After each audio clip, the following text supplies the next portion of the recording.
Let's go. We are Yud Aleph. The olive press is tahor. Rabbi Shimon says if the vessels are tahor for them, the olive press is tamai. If the vessels are tamei for them, the olive press is tahor. Rabbi Yossi says, but why are the contents of the press tamei? Only because Amaretz are not acquainted with the tumah of movement. Presses were coming in and going out of the olive press, and there were tummy beverages in the olive press. If between the beverages and the olives there's enough distance for them to dry their tweed on the ground, the olives are tahor. If in front of the presses and the grape harvesters they were tuma, they are believed to say, we did not touch it. And similarly, the children among them may go outside the entrance of the olive press and relieve themselves behind a fence, and they deem to still be tahor. How far may they go and how remain tahor? Only as far as we can still see them. With regard to olive presses and grape harvesters, once he brings them into the area of the cave, it is sufficient. These are the words of Rabbi Meir. Rabbi Yossi says he must stand over them until they immerse. Rabbi Shimon says if they are tahor to themselves, he must stand over them until they immerse. And if they tamei to themselves, he does not have to stand over them until they immerse. Okay. Okay. All right. Nasin min hasalim umin mashtech shel adama. Okay, so the situation here we're talking about is we're now switching into the grape harvest, and we need a little bit of background information before we dive into the Mishnah. As we know, when things are on the tree, they're insusceptible to tumah, and once they've been picked, they have to become wet with one of our 7 liquids. One of those liquids is grape juice, right, or wine. Okay, so other fruit juices are not machshir, but grapes specifically are. However, we don't. The way things are normally gathered, in like baskets or whatever, if any grape juice drips off the grapes, it's not to the ratzon of the balim, because all that's going to happen is if anything drips out, it's just going to drip through the basket. So what does he gain from it? Okay. Right. However, that would be the logical thing that we'd say is that the juice that drips out is going to go to waste, so therefore it's not machshir. However, Chazal made a gezerah on grapes that are being picked to be taken to the press. Okay, and they said that as soon as it's picked, it's mukshar l'tumah. Okay, and they did this as a protection for situations where where somebody, like he was testing the grapes to see how much juice there was and a bit dripped in or something like that. There are a couple of circumstances that they saw fit to make a gezerah that when you're picking grapes to take to the vat, they immediately become mukhshar l'tumah. Okay. However, if you're picking grapes to eat, then the normal rules apply. Okay. So if he's just picking them to turn them into raisins or to eat them fresh or whatever, so then they only become mukhshar if they become wet to the owner's ratzon. Okay. So that's the background information we need to start out with this Mishnah over here. So anosin min asalim u min mashtech. So the baskets over here, or the mat these are grapes that were originally picked with the intention of eating. So they were starting with the normal rules of any produce, that they've got to get wet before they can become tamei. And now he decides to take some of these grapes to the vat. Okay, so now when he picks these up, we got to say, okay, what rules are we going to follow in terms of tumah and tara? Because his original intention was for food. Beis Shammai omrim nosein beyadayim tohoros. He says, no, as soon as you take the action of picking them up to take them to the vat, the rules of vat apply, and therefore your hands have to be tahor. Okay, otherwise you're immediately going to be matamei the grapes. Right. And if his hands were tamei, even b'diavad, if he touched them at this point, we treat these grapes as tamei, finished. It says no. The Chazal will not go there for this corner case over here, where he first decided that he wanted to eat them, and then he decided afterwards that he wanted to take them to the vat. there's no need for a gezerah there that wasn't part of the gezerah, and therefore the normal rules apply. You can pick them up with tamei hands, or mafresh truma so batara, and when he takes truma from these grapes or from the wine, he does it batara, which is Beis Hillel's way of demonstrating that even if he picked them up with tamei hands, he did not make them tamei, and you can be mafresh truma batara. Okay, min ha'avat u min ha'mashteach shel alim. Now, the avat and this is at the time of the harvesting. He put them into a kli.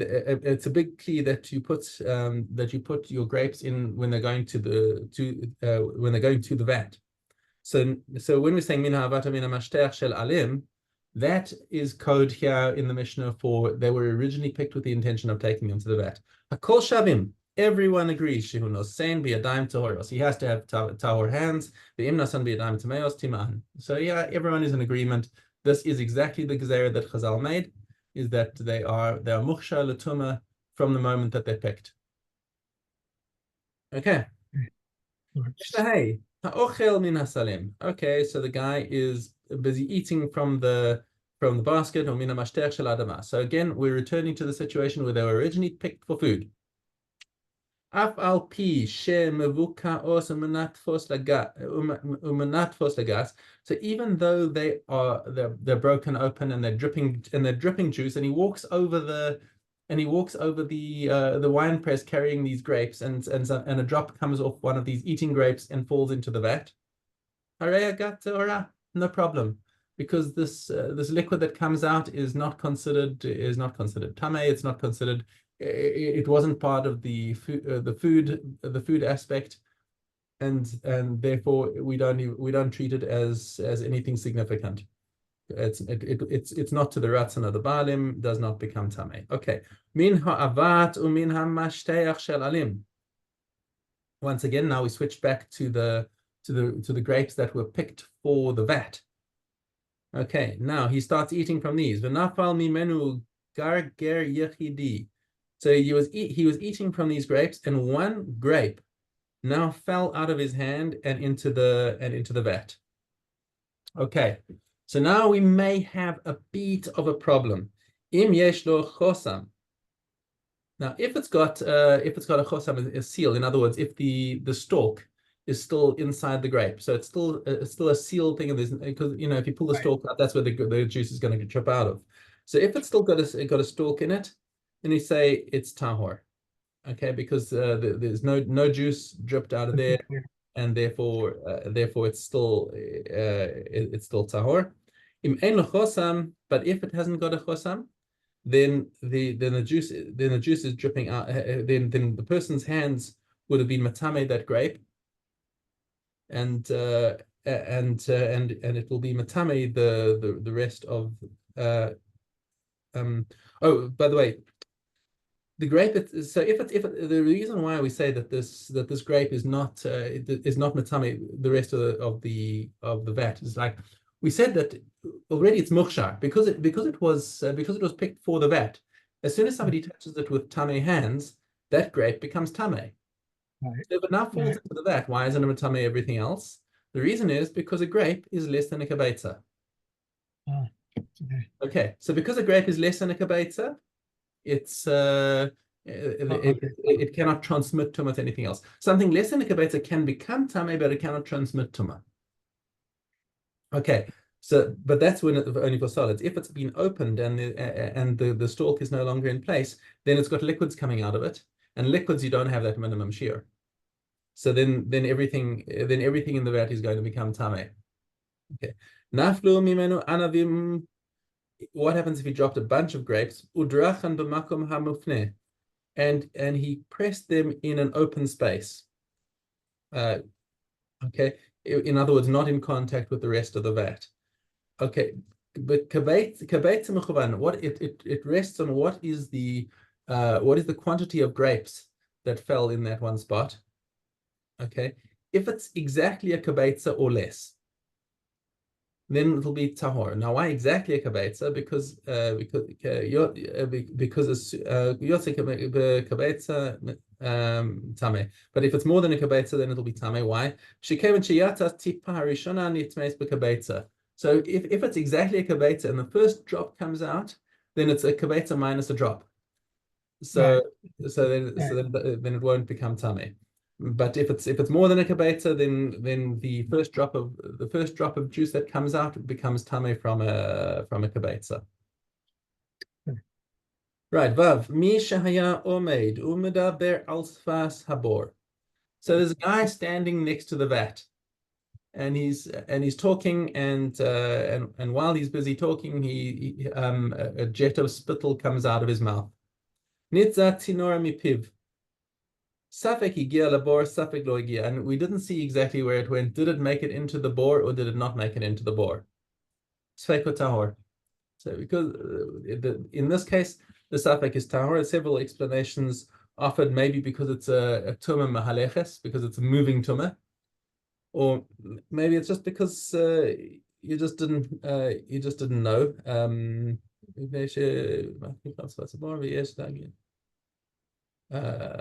Let me see what the commentary said here.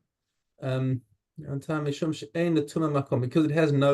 tumah doesn't have a set place, right? Just like we had with when we were talking about the tumah that was thrown, and we don't know where if it touched or not while it was thrown, and we said that the suffix of that is tahor. So it's a similar case over here with the spittle.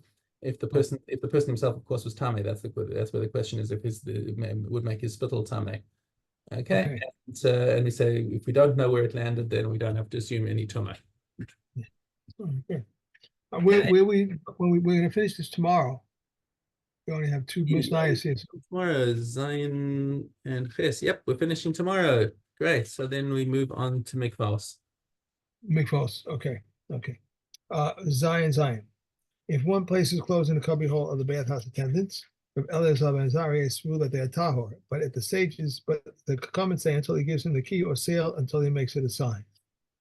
If one leaves his utensils from this wine press season to the coming wine pressing season, his utensils are tahor. And with an Israelite until he says, I have in mind to guard them. If someone was tahor and diverted his attention from eating, Yehuda rules him tahor, since it is the way of tamei people to separate from him, but the common room tamei. If his hands were tahor and he diverted his attention from eating, even though he said, I know that my hands have not become contaminated, his hands are tamei because a person's hands are active. If a woman entered her home in order to bring out bread to a poor man, and she went out and found him standing next to loaves of truma, and similarly, if a woman went out and found her friend stirring coals under a pot of truma, Rabbi Akiva rules tamei, while the common rule tahor.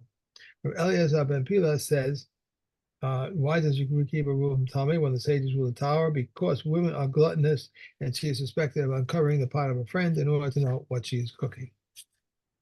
Okay. Para. Test. Para. Okay, test ket. Test, no? Am I wrong? Test ket, right? I've got test. Para. Yeah, test. Test ket. Okay. Regarding mekatos that became disqualified, it renders somebody someone. No. Test. Number 9. Test. Okay, I'm sorry. If one places valid paraduma ashes in water that is not suitable for consecration, the water renders tamei someone who is tahor. But truma through contact with his hands and through contact with his body. But with respect to someone who is tahor for katos, it renders him tamei whether through contact with his hands nor through contact with his body. An utensil that is susceptible to becoming tamei with tumas midras is considered to have contacted tumas madaf in regard to mekatos, whether the utensil is tamei or tahor, and a person is similar to this. Any utensil that is susceptible to becoming tamei with midras makes whether the utensil is tamei or tahor. Rabbi Elia says it is not considered to have contracted tumah madaf. Rabbi Yeshua says it is considered to have contracted tumas madaf, and the Chachamim say a utensil which is tamei is considered to have contracted tumah madaf, whereas the utensil which is tahor is not considered to have contracted tumas madaf. A person who is tahor in regard to mekatos who touch the madaf is tamei. A flask of mekatos that touch the madaf is tamei. A person who is tahor in regard to mekatos who touch foodstuffs or drinks with his hand is tamei. If he touched them with his foot, he is tahor. If he caused them to move with his hand, Rabbi Yehuda declares him tummy, and if they come and say he's tahor. A jug with katos ash that was touched. Done. That We're was done. it. Yeah. Okay. Tohoros. I started. Okay. Cast out. There are items that are acted. excuse me. There are items that act as barrier against tuma, but do not convey tuma. A loom that is ready for weaving, the ropes of a bed, garbage baskets, and window bars. These items neither convey tuma nor act as barriers against tuma. Seeds and plants that are considered to the ground, other than the plants listed above: hailstone, snow, frost, ice, salt, an animal that jumps from one spot to another, a person who jumps from one spot to another, a bird that flies, a garment that flutters, and a ship that sails on the water. But if the ship was tied with something that can hold it in place, a stone was placed on that garment, it conveys tuma. Ron Yossi says a house on a ship does not convey tuma. If two sealed barrels, each containing a piece of corpse the size of half an olive, are located inside a house, the barrels remain tahor, but the house remains tameh. If one of the barrels is open, that barrel and the room are tameh, but the other barrel remains tahor, and the similar ruling applies to two chambers that open into a room. Okay. And on to, oh, okay, Nakos. There we go. Yud base solid. A person may donate a mikvah offering of 60 isaron and bring it in one vessel. If he said, I take upon myself to bring 61 isaron, he brings 60 in one vessel and one in another. But similarly, the congregation brings 61 on the first day of Sukkot that falls on the Sabbath. It is sufficient for the individual that he is one less than the congregation. Reb Shimon says, but aren't these for the bulls and these for the lambs, and that they may not be mixed with one another? Rather, until 60 they can be mixed. They said to him, 60 can be mixed and 61 cannot be mixed. He said to them, all measurements of the covenant are thus: in 40 sa'ah we immerse, but in 40 sa'ah less than one quarto we cannot immerse. One cannot donate a log, 2 lugim, or 5, but he can donate 3, 4, and 6, from 6 and up. One can donate wine, but one cannot donate oil. These are the words of Rabbi Akiva. Reb Tarfon says one can donate oil. Reb Tarfon says, just as we find concerning wine that it comes as an obligation or a donation, so too oil comes as an obligation or donation. And Akiva said to him, no, if this is said of wine, it's because it is brought as an obligation on its own.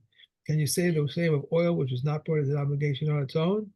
Two people cannot donate one as a rom, but they can donate an olah offering and a shalom offering, and with a bird, even a single bird.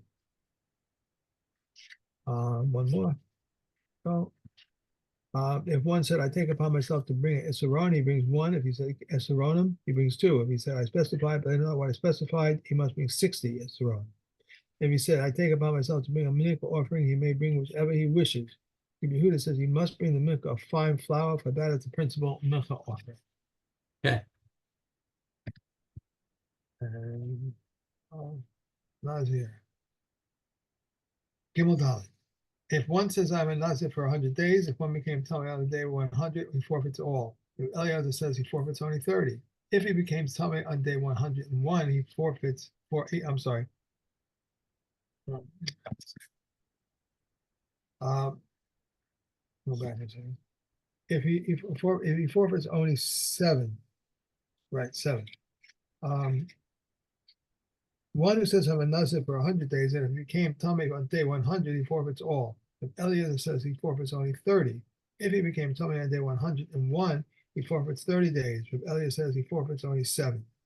Someone who declared himself a Nazir while in the cemetery, even if he was there for 30 days, if they are not reckoned for him on the count of his term, he does not bring the sacrifice of Tumah. If he left and re-entered, they are reckoned for him on the count, and he does bring the sacrifice of Tumah. If Eliezer says not on the same day, as it says, but on the first day shall he forfeit until there are first days. Okay. One more. And someone who declares a Nazirus of long duration and completed the term of Nazirus, and afterward came to the land of Israel, they Shammai says he's a Nazir for 30 days, but I still say he's a Nazir as at first. It happens with Queen Helena that a son went to war, and she declared, if my son returns in peace from the war, I shall be a Nazir for 7 years. My son returned from the war, and she was a Nazir for 7 years. At the end of 7 years, she went to the land of Israel, and Beis Hillel ruled out that she must be a Nazir for another 7 years.